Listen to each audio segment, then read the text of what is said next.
رحلتم من دار المحنة والغرور والفناء ووصلتم إلى دار النعمة والسرور والبقاء، فهذا أول منزلكم من منازل الآخرة وآخر منزلكم من منازل الدنيا الفانية.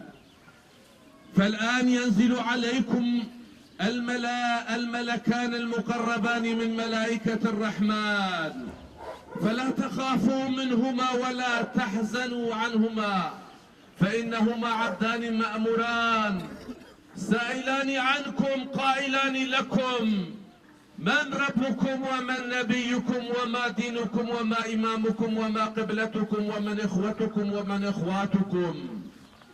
فقولوا في جوابهما: اللهم ثبتهم على الجواب، اللهم ثبتهم على الجواب، وانطقهم بالصواب، وانطقهم بالصواب، وانطقهم بالصواب، وخلصنا وخلصهم من العذاب.